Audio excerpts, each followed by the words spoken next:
Alrighty, welcome everybody back to another live stream here on the channel. Pretty early. I didn't want to do a live stream at 6 o'clock because I'll get I'll get busier in the afternoon. So I wanted to start up now, 3:30 Eastern, as these storms are starting to pop off. Also talk about some hurricane that's out there in the Eastern Pacific.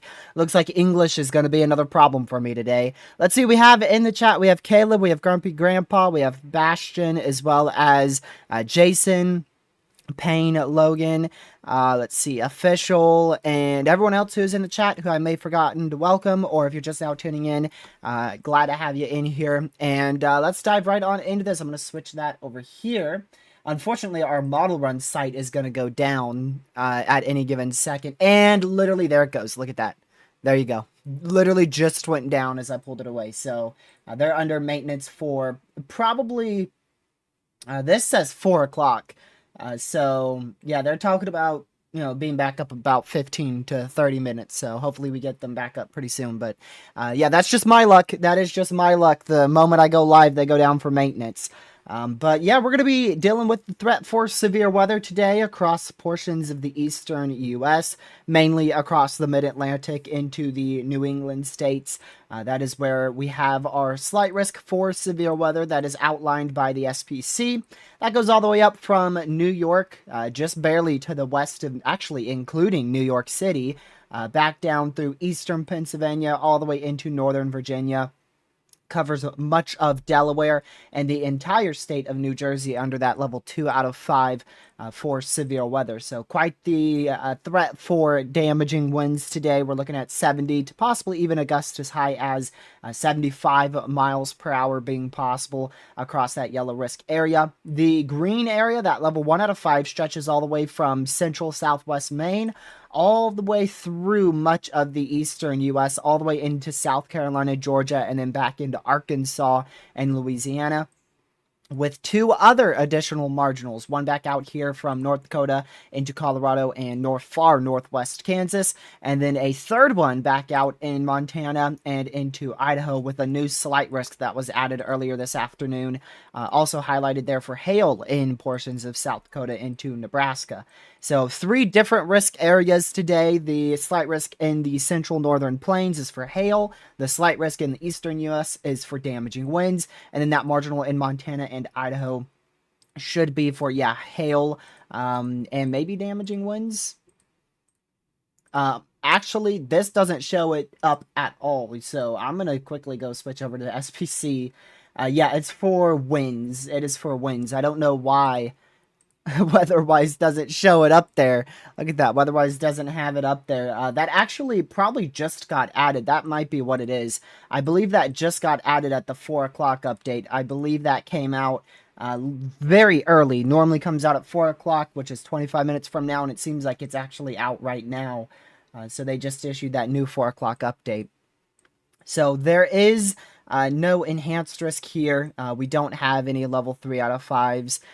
There's nothing like that today. We didn't see any categorical risk upgrades. It looks like our instability is not the absolute highest. We're still ranging from about 2,000 to 3,000 instability.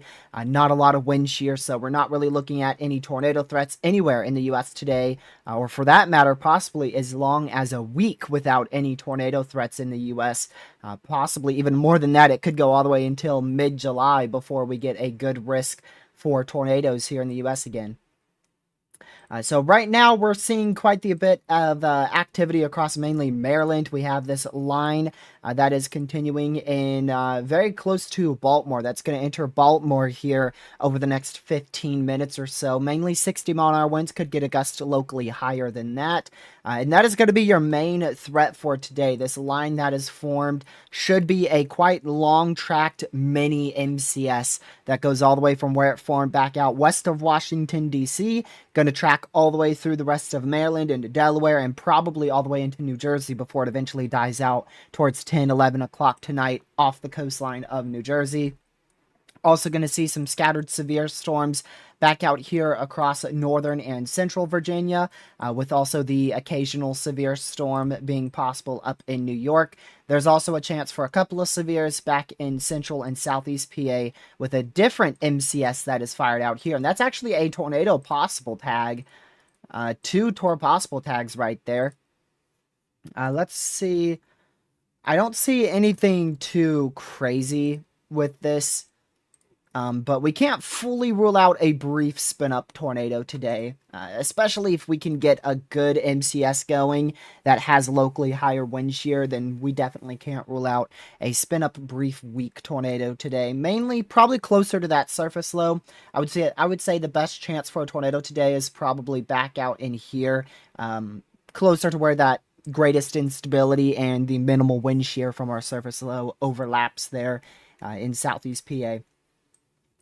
We also have a new AOI out here across portions of the Gulf into the Western Atlantic, also directly over the peninsula of Florida. They have increased those probabilities up to a 30% chance of tropical development there in the next 7 days. So we'll be watching for around the July 4th through the 7th time frame for the potential of tropical development out there. I don't see much. I think maybe a depression, worst case scenario, could form. But either way, if you are in Florida, keep an eye on this because it's going to bring likely heavy rainfall and some flash flooding impacts beginning as early as, what's today? Today should be, is it Tuesday? I want to check my watch. It is indeed a Tuesday. Okay, so yeah, beginning as early as Thursday. As early as Thursday, we could start seeing some flash flood issues out there across western Florida. So let's go to our SPC outlooks. Again, we're going to go to the day 2 outlook. We've got 2 large marginal risks for severe weather outlined by the SPC for tomorrow, which is Wednesday. The one out in Montana is for just wind from Oregon back through Montana and North Dakota. And then the one out there in Iowa, Minnesota, South Dakota, back through Michigan, that is for both wind and hail. No tornado risk outlined there either. Day 3, we've got 3 different marginal risks for severe weather. We've got one in North Dakota, South Dakota, Montana, another one from Minnesota, Iowa, back through Ohio and Michigan, and then another very large one across the entirety of the far northeastern U.S. there, Maine, Vermont, New Hampshire, Massachusetts, Connecticut, Rhode Island, New York, Pennsylvania, New Jersey, much of that area under a marginal risk for severe storms for day 3, which is Thursday. And I'll just go through it, even though you're not going to be able to see a difference here. This is for Friday, there's nothing. Saturday, nothing. Sunday, nothing. Monday, nothing. And Tuesday, nothing on the SPC. So there's no risks outlined by the SPC for the day 3 through 8 outlooks. So not expecting any notable severe threats anytime in the near future. And if you read their discussion, they do mention here marginal severe weather threats appear likely on most of these days, but beyond anything more organized of a slight risk plus seems highly unlikely at this time. So there is no confidence in severe storms being significant enough to introduce a 15% beyond day 4. Notice how I said beyond day 4, because on Friday there is going to be a positively tilted trough that goes through the plains, and there is the opportunity for a slight risk for severe weather across portions of the north central plains going into Friday. Friday might be a little bit more notable of a wind and maybe hail threat, but I still don't see any tornado threat being possible. We'll keep an eye on Minnesota, eastern North Dakota, and eastern South Dakota going into Friday. There could be the chance for a spin-up tornado or two, but no threats like what we were seeing towards the very latter half of June. So we'll see if anything else changes, but right now I really don't see any severe weather chances until we get towards probably sometime after July 10th or maybe even after July 11th. Before we really get towards the chance of a good severe weather event being possible in the U.S.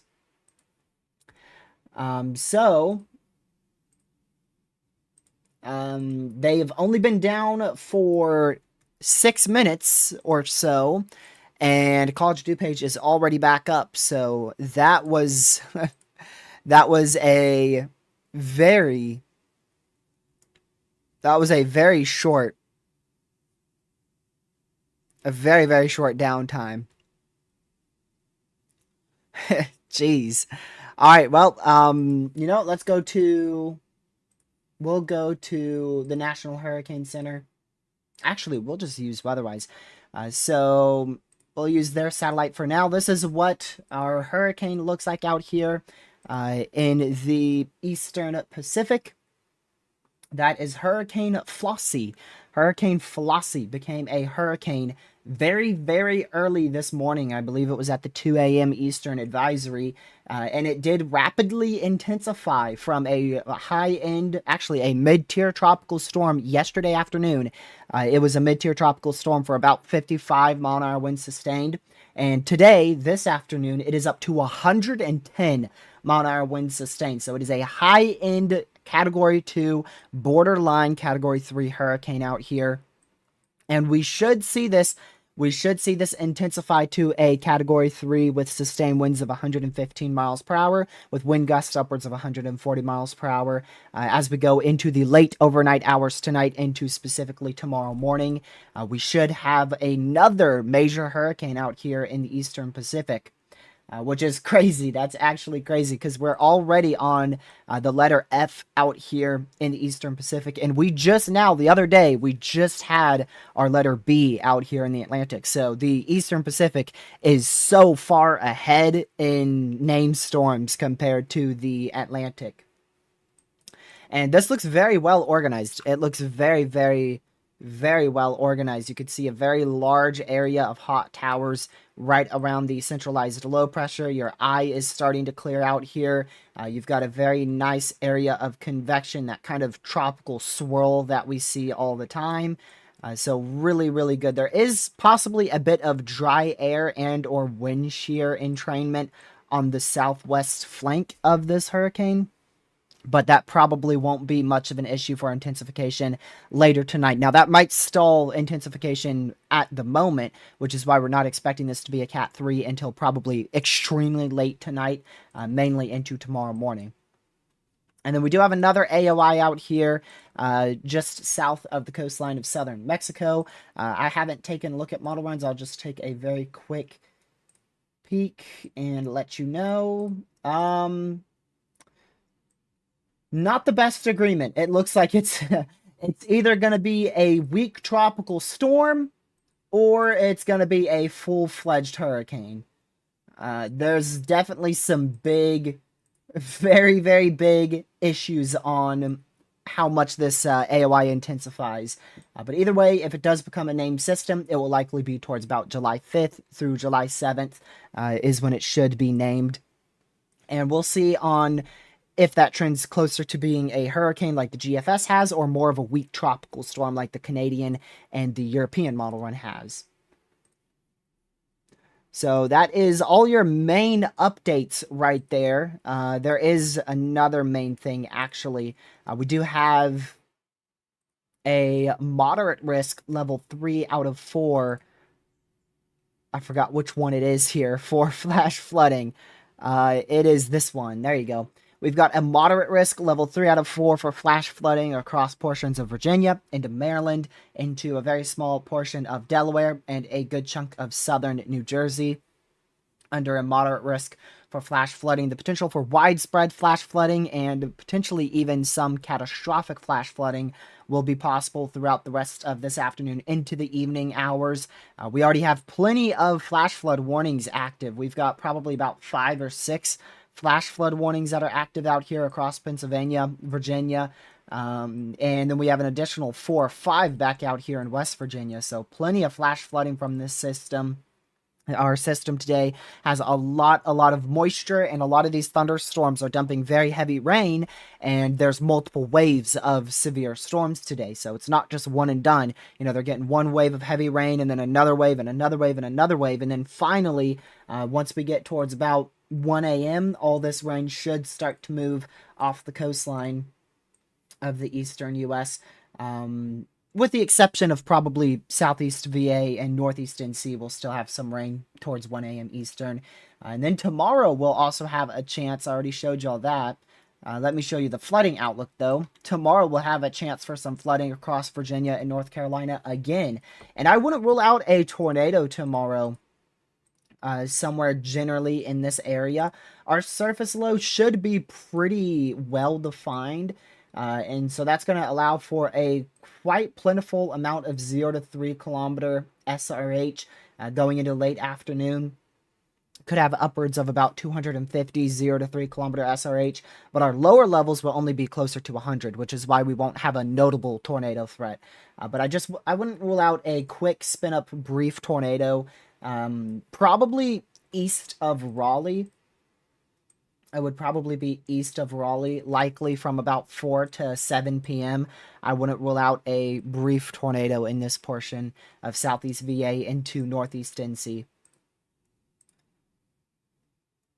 So I'll keep an eye on that, but I definitely am not going to be chasing it. I haven't chased in a long time. I was thinking about chasing today, but today downtrended a lot for my area. It's just ordinary thunderstorms that can barely sustain themselves, so I'm not really interested in chasing today. But yeah, that's really the entire main update there. Of course, we ain't going to end for a while longer, but that's just your quick overview of all these severe weather that we're anticipating over the next few days, and it's really not that crazy. You know, we could have the isolated brief tornado over the next couple days, but nothing that seems very noteworthy.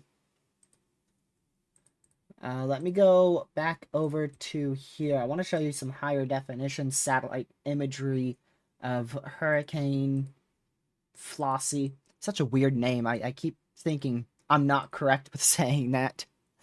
So there's some higher definition satellite imagery that's provided by College DuPage, of course.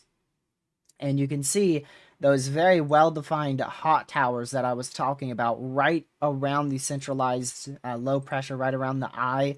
Very, very well-defined hot towers. So that is a sign that this is still maintaining and or intensifying at a mid to high-end Category 2 hurricane. So still strengthening.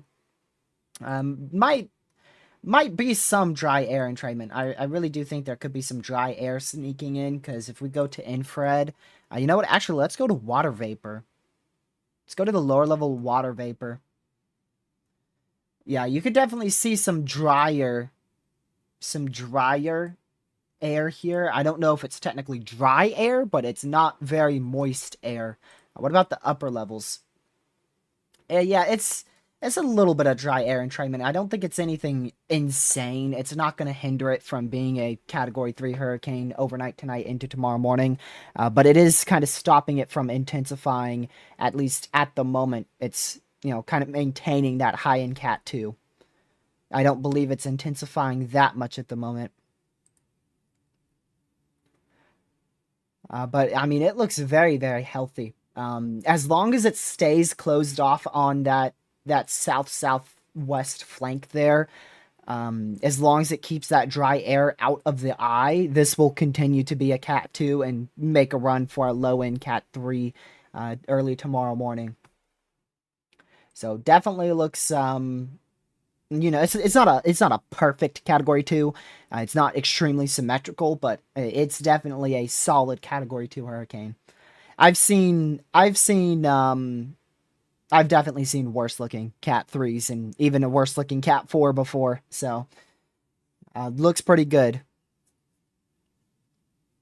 Think a little bit of dry air would help clear out the eye. I believe that's why we have seen the eye clear out a little bit more. The last couple of hours we've seen that eye clear out more, especially the last hour or two. Because you can see this was, let's see, right here, this was about 3 o'clock. Yeah, so this was literally about an hour ago. And that eye was just starting to poke through. And then in the last hour or so, you're starting to be able to see straight into the ocean there on your visible satellite.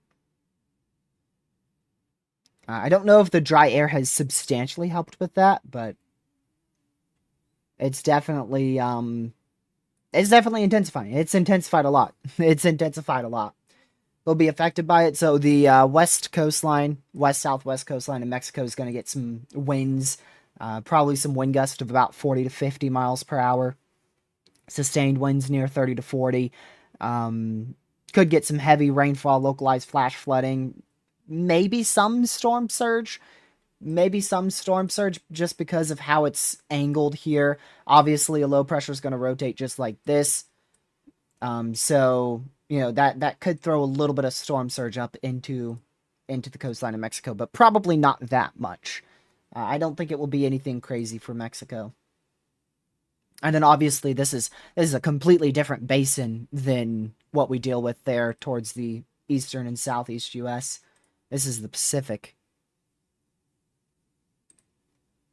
So, yeah, I don't think many people will be impacted by it, just some possible heavy rainfall and some isolated damaging winds.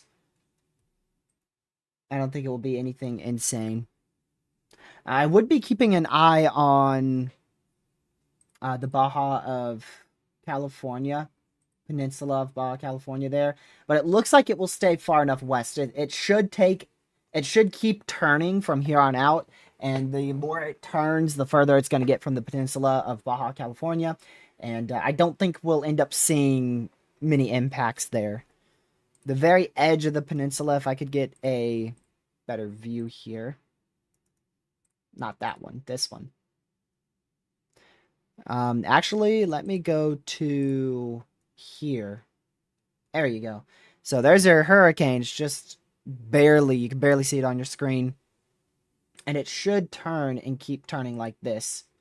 So it should stay, a more gradual turn though, it won't be that crazy. It will be like this. So it should stay away from Baja California. We might have some minor impacts, but nothing crazy. Nothing crazy at all.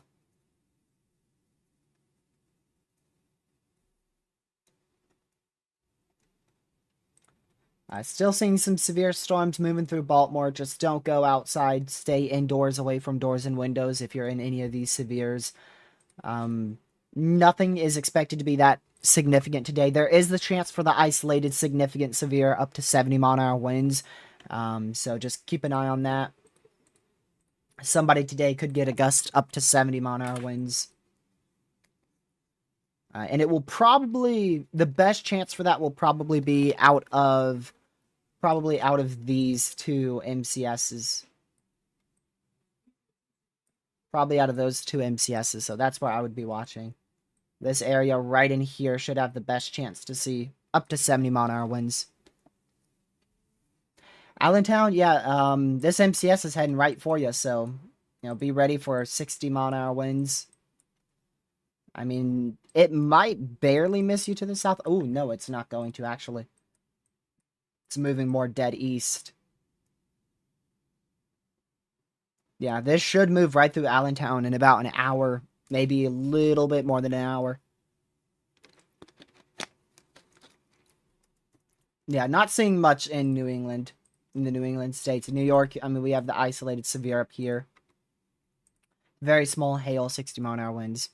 Yeah, just be ready for some winds. That's it. If you have any loose objects like buckets outside or trash can that could go flying, just make sure things are up against the wall, or if you can, put them indoors. That way you don't get any flying objects. But tornado threat is near zero. I mean, it is very close to zero.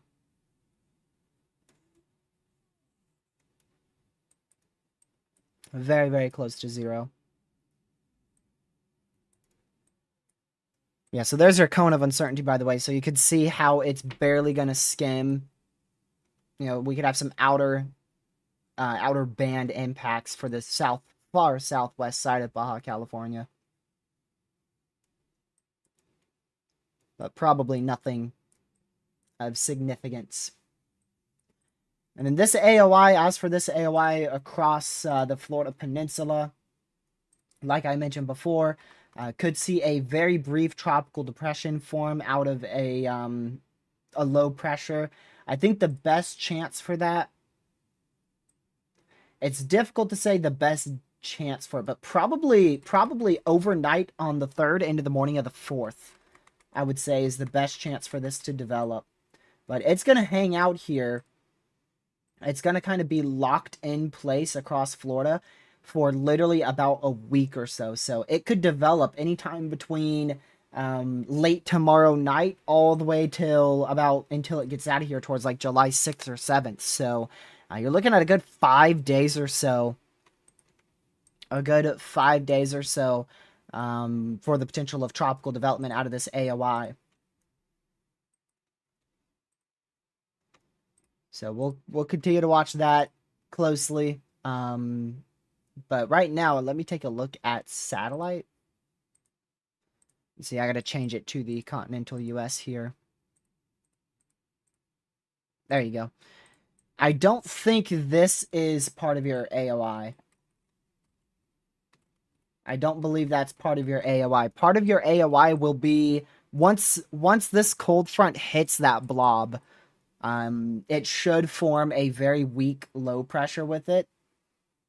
And like I said, there's a small chance that it becomes a tropical depression. But regardless of if it does intensify at all, we're going to be seeing a lot of rain across western Florida. Let me show you. I didn't even show you all that.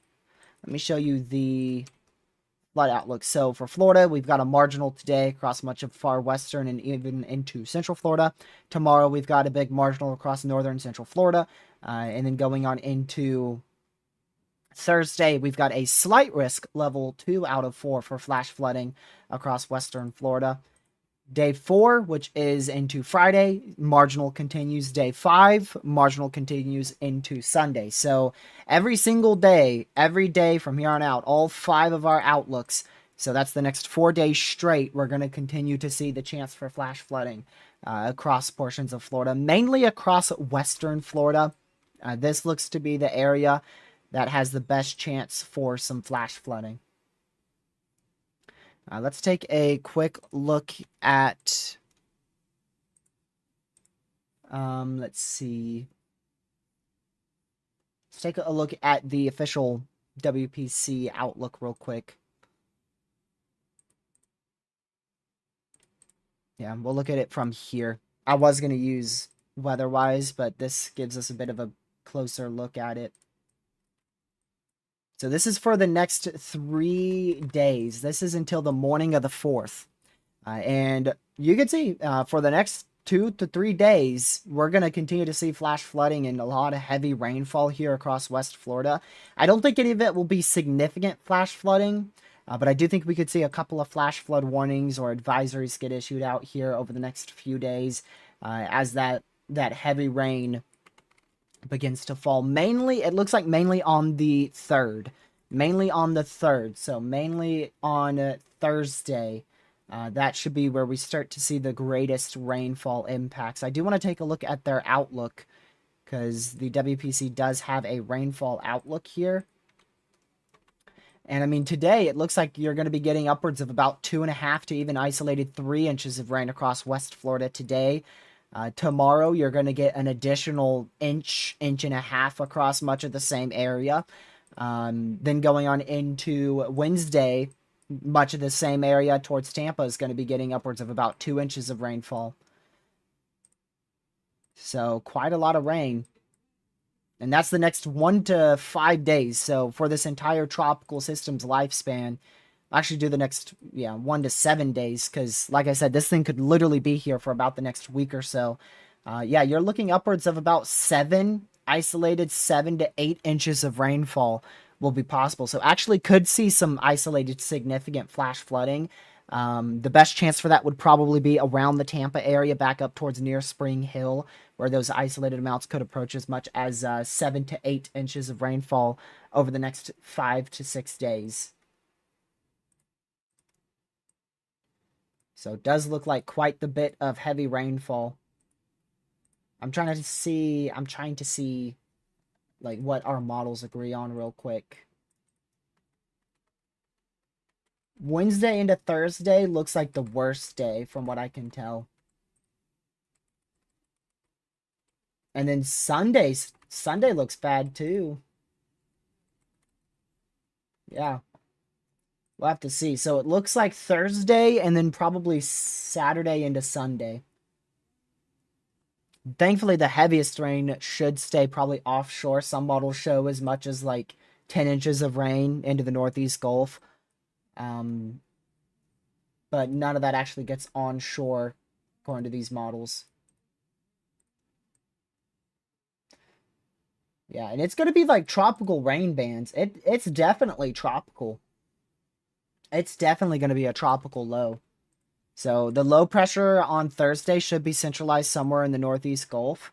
And it's going to just be feeder bands of very heavy rain right into the Tampa area for a consistent, at least consistent heavy rain for a good 24 hours. And then after that, yes, it's going to weaken some, but it's still going to continue with light to moderate rainfall intermediately for the next couple of days. So really, Western Florida, you're not going to be clear from this tropical system until probably Monday or Tuesday. Monday or Tuesday is when this tropical low will get out of here. So that's literally 6 to 7 days. That is literally 6 to 7 days.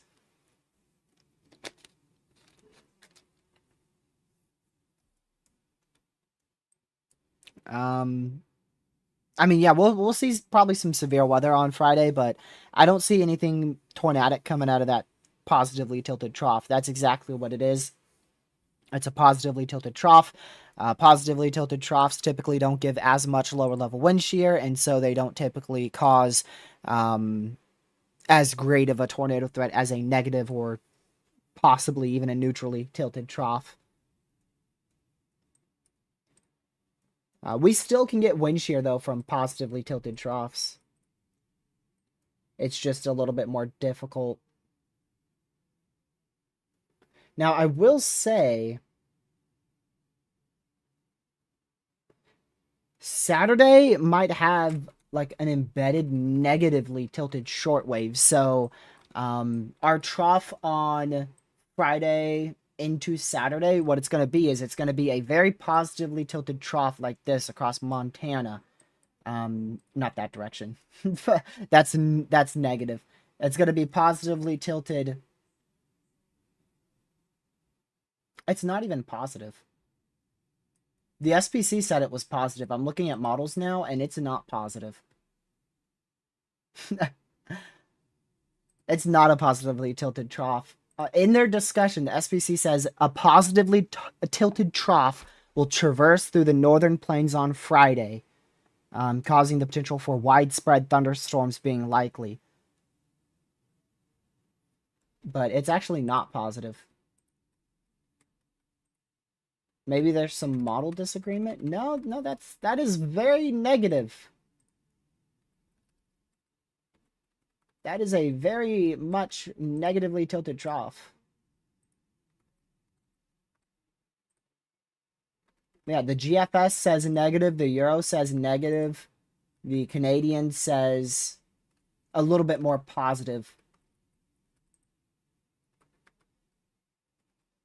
I mean, pretty much all of them look negative to me. Let me go ahead and show you. I'll show you some model data here. So the main positive trough comes through Friday night, but that's in that's in Canada, right? That's not into the northern high plains. They mention, let's see, they don't say any states. Large hail, severe wind gusts will be possible. But that's not what's going to cause our severe threat. So that shouldn't be the trough they're talking about. The main trough it looks like they're talking about is this here, which is very clearly, as you can see from these contours here, very, very clearly pointing to the south and east, which is a very much negatively tilted trough. And you can see negatively tilted short waves embedded in that. So there could be a small tornado threat with this, specifically on Saturday, I would say. I would say mainly on Saturday for a tornado threat. Let me go to Supercell Composite. And yeah, this is Friday. And you can see Friday, there's some Supercell Composite across North Dakota, South Dakota, Nebraska, Minnesota, and Iowa. And let's see if that's any higher on Saturday. Yeah, it's definitely a bit higher and quite a bit more widespread on Saturday. So I do think we could see a tornado or two both on Friday and Saturday. And then going into Sunday, there shouldn't be much of that trough left over. Yeah, you could see there's no organized areas of supercell composite here. There's a little area over Montana, but that could easily change over the next few days. So definitely a negatively tilted trough. I'm not 100% sure why they say positive, because it's for sure a negatively tilted trough. But either way, Friday into Saturday, we're gonna have the chance for some mainly large hail is the biggest threat there. 1.5, 2-inch in diameter hail, 60 to 70 mile an hour winds, and possibly a tornado or two on both of those days. Friday will probably be focused across this area here, and then Saturday will probably shift a little bit off to the south and east. So Friday would be in the black area, Saturday in the pink area. I don't think it would be that notable for a tornado threat, but could see some, large hail, damaging winds in the isolated tornado or two on either one of those days. Did models like trend? No, they've been showing negative. Yesterday, negatively tilted. I mean, it's been showing negative the whole time. So I wonder if that's a typo. It's very easy to make a mistake between positive and negatively tilted troughs, so.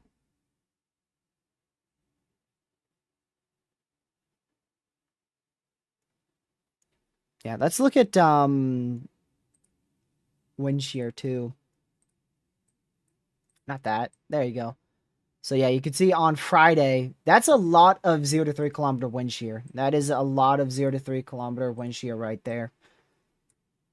The bulk of it looks to be in Kansas, which probably wouldn't see any thunderstorms because, let's see if the cold front is strong enough that, oh yeah, I mean, there is actually some thunderstorms there. I'm kind of surprised they didn't highlight a 15% now that I'm looking at this a bit more in depth. I'm actually a little bit surprised they didn't highlight a 15% on Friday for generally somewhere in this area. Looks like there might be some uncertainty on placement. You can see the Canadian model run has the biggest threat being over like North Dakota, South Dakota, western Nebraska, northwest Kansas. The European model run, for some reason, switched me to snow. That's more in line with the GFS being eastern North Dakota, eastern South Dakota, eastern Nebraska, much of Minnesota into Iowa, and then the GFS, newest GFS there. That also shows more of eastern, central North Dakota, South Dakota, Nebraska, and Kansas. So we'll keep an eye on that general area. It looks like the best wind shear might be too far in front of the storms. It's it looks like a very messy mode too, but we'll probably see some large hail, some damaging winds, and a tornado or two. But I wouldn't be too worried about it.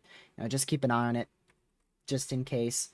And then Saturday, that looks a lot more scattered. I don't see any like organized areas of severe storms there. I would say the best chance would be probably across this area. Where's that cold front at? Yeah, probably right around where I circled. I think I might have went too far to the southeast. Like right in here. For Saturday's threat.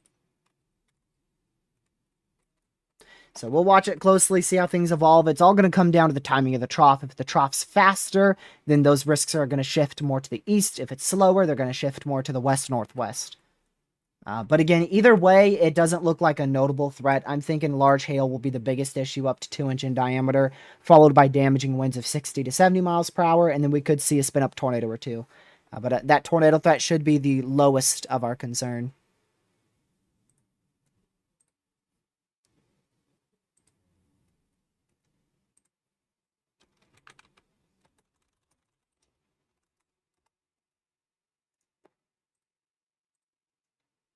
Will Missouri get anything on Saturday? I think so. Yeah, I think you could see stuff on Saturday. Here, I'm going to take a look at this really quick.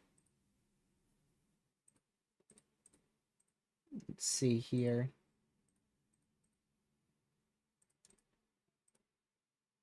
Taking a look at CSU. Yeah, CSU for day 4, which is Friday. That paints mainly Minnesota.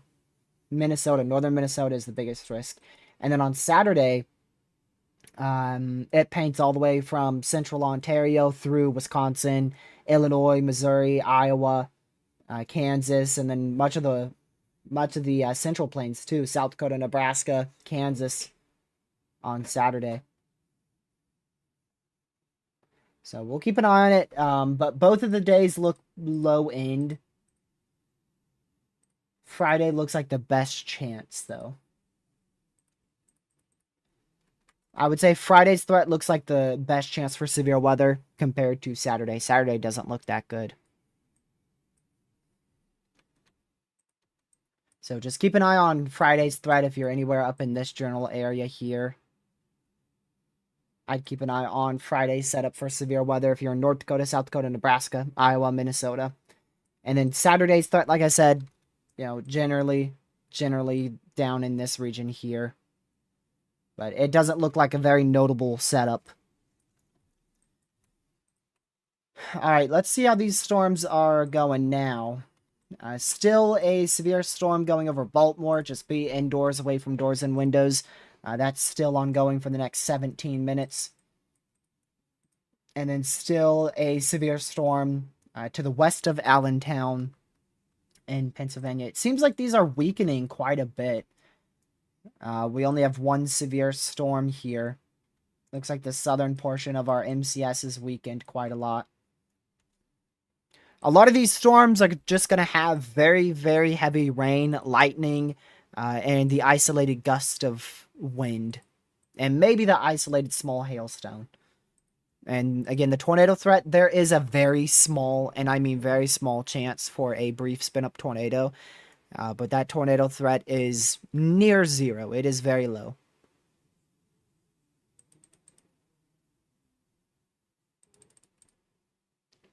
But yeah, if you guys are enjoying the live stream so far, make sure you hit that like button. Share this stream with your family, friends, social media. It's greatly appreciated. And consider hitting that subscribe button with the notification bell set to all. If you didn't see my community post, I'm not too sure when I will be able to stream next. I should be able to stream at least a couple times this week. I'm not too sure how many times, but I've got family coming over here soon, and I'm going to spend a lot of time with them this week into the weekend. So we'll see. You know, if a live stream's needed, I'll definitely go live. But any live streams that I do this week, except for obviously today, will likely be very brief and short notice. So just a heads up there. And what day is Friday? Isn't that the 4th? Okay, so I definitely will not be live Friday. So Friday's severe threat, I'm definitely not going to be able to cover that cuz like I said, I'm going to be traveling a good solid hour away for fireworks. So definitely won't be live streaming Friday's severe threat. And then I know I can't be live tomorrow either, so I won't be live Wednesday, Thursday, maybe. Friday's definitely a no-go. We'll just see. I'm just gonna wing it, man. I'm just gonna wing it. I'll be live when I'm live. That's how it goes sometimes.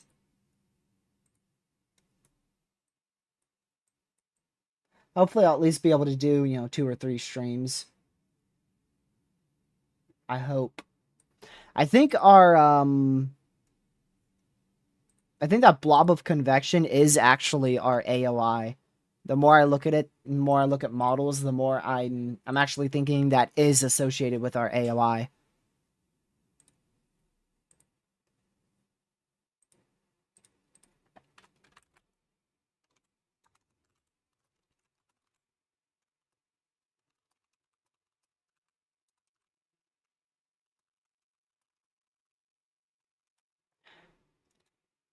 All right, let's see if we have anything else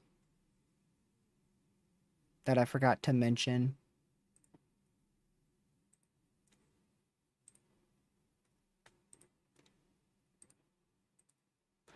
No, I mean we really went over everything, so we're gonna just chill and watch these severe storms here.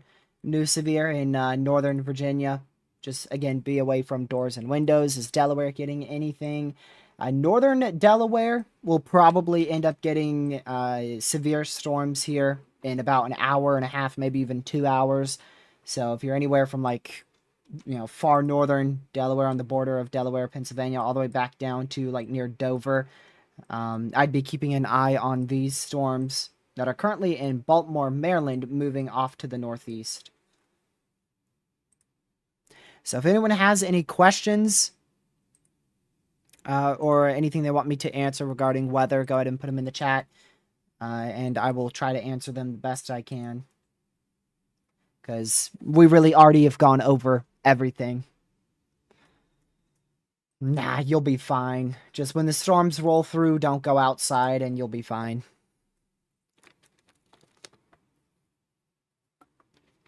It sounds really bad, 60-mile-an-hour winds possible, but almost pretty much 9 out of 10 times, you're going to be seeing way less than that.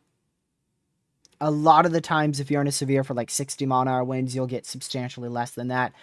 Now, you still want to treat it as that hazard. If you're in a severe for 60-mile-an-hour winds, you want to prepare for that type of wind speed.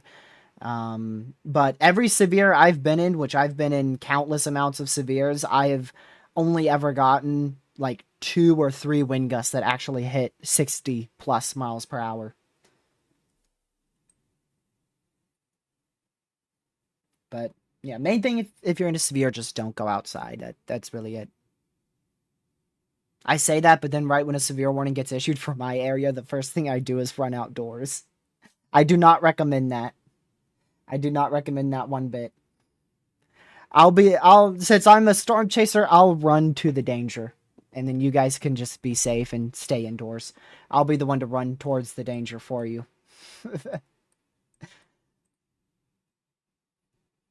You think these storms will hit Long Island? Yeah. Yeah, they're gonna hit Long Island, but probably won't be as bad as what they are right now in Pennsylvania. Likely will weaken quite a bit, but yeah, Long Island should get some light to heavy rainfall. I wouldn't rule out an isolated storm of 40 to 50 mile-an-hour winds. There's a small chance you could get up to 60 mile-an-hour winds. We'll have to see how well this line organizes. You know, right now it's not very organized. You have a little organized line up here and a little one down in here, and then everything in between is just messy. So probably, most likely won't be anything significant. I'd say just, keep an eye on things. Timing will be, unfortunately, very late tonight. You're looking at, for Western Long Island, it's probably going to be close to about 7 o'clock, a good 2.5 hours from now. And then Eastern Long Island, storms will be there closer to 11 o'clock, maybe even midnight.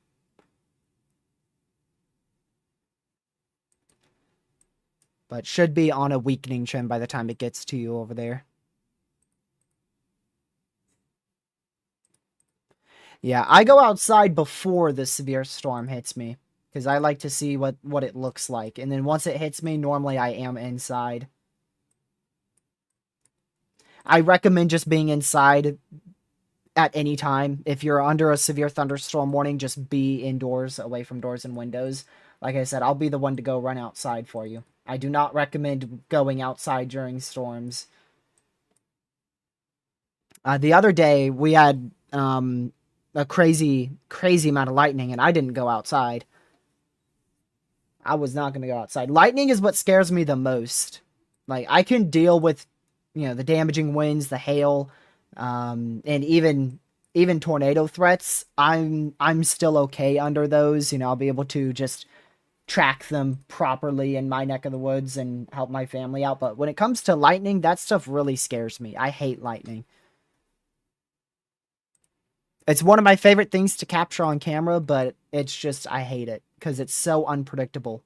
I can predict generally the amount of winds we're going to get. I can predict if we're going to get a tornado. I can predict if we're going to get some hail. But lightning, I don't know. I don't know. Like, that's impossible for me to predict. So that's the stuff that scares me the most. On radar, like for instance, I can look at my storm right here. There's a storm to my southwest. I can say, there's going to be some heavy rain, might have a bit of winds of like 15 miles per hour, and probably no hail at all. But lightning, I can't say if it's going to continue to strengthen for lightning or not. And I definitely can't tell you where that lightning's going to hit. I mean, the other night, there was a storm in this area, and the lightning strikes were up here.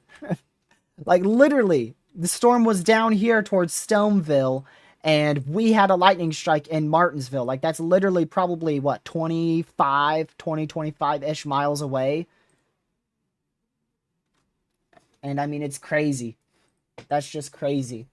That's why you have that saying, when thunder roars, go indoors.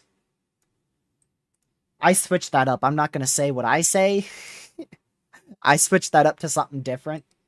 My little brother heard me say it, and now he's going around saying that saying. The opposite of what I just said. I don't want to say it because I don't want you guys to follow my advice. Don't go outside. Do not go outside. Don't be like me.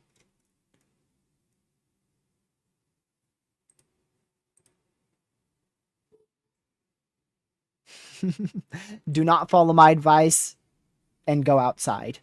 Please stay indoors.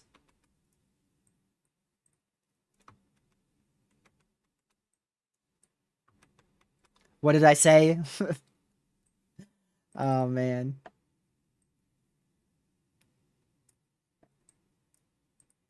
Yeah, so keep the saying like that's a good saying. When thunder roars, go indoors. That's the good saying. Not what I told my little brother. Yeah, but just as a whole, if you're in any of the severe thunderstorm warnings, be away from doors and windows. Don't go outside. That's the main thing. You'll be perfectly fine if you just stay indoors. And then if you're ever under a tornado warning, just go to your safe spot. Hopefully you know where that is. If you don't know where your safe spot is, the best place to be during a tornado warning is underground, whether that be a storm shelter or a basement. If you don't have either one of those, go to the most interior room of your home on the lowest floor. And most of the time that's going to be a bathroom. And then you can have mattresses, put those mattresses over the doors or the walls or over yourself, and wear a helmet. There's a lot of precautions you can take for tornado warnings that that will make you feel a lot better. And don't be like me under a tornado warning. I think you know what I do under a tornado warning.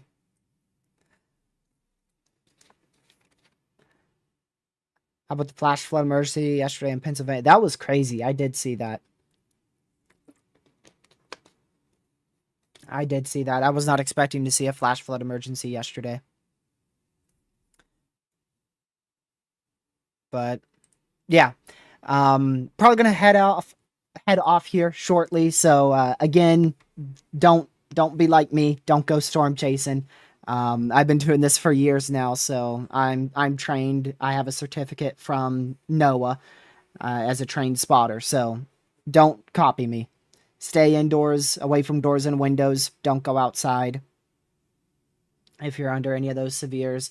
And yeah, stay safe out there. I hope you guys enjoy the rest of your Tuesday. If I somehow don't see you till July 4th, happy 4th of July. Hopefully you guys can see some cool fireworks. And I hope you guys have a great rest of your Tuesday. I'm going to go ahead and switch over to the ending screen. Thank you, mods from on chat. If you guys haven't already, make sure you hit that subscribe button with a notification bell set to all so you know when I go live or upload another video. Like I said, unsure exactly when I will be live next. We'll just see how things go. Like I said, if I do go live at any point, it will likely be a short live stream, probably about an hour or so, and it will likely be seemingly out of nowhere. This one was scheduled 2 hours in advance. If I end up going live later on within the next 5 days, as my family's going to be here, it's probably not going to be much of that notice. So again, stay safe, have a great rest of your Tuesday, and if I don't see you till July 4th, happy 4th of July, stay safe, watch the fair weather. Goodbye.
stay safe, watch for your weather, and I'll see you guys in the next live stream that I do. Thank you, Mots for Mon chat, and I'll see you guys in the next one. Have a great rest of your Tuesday night. Good.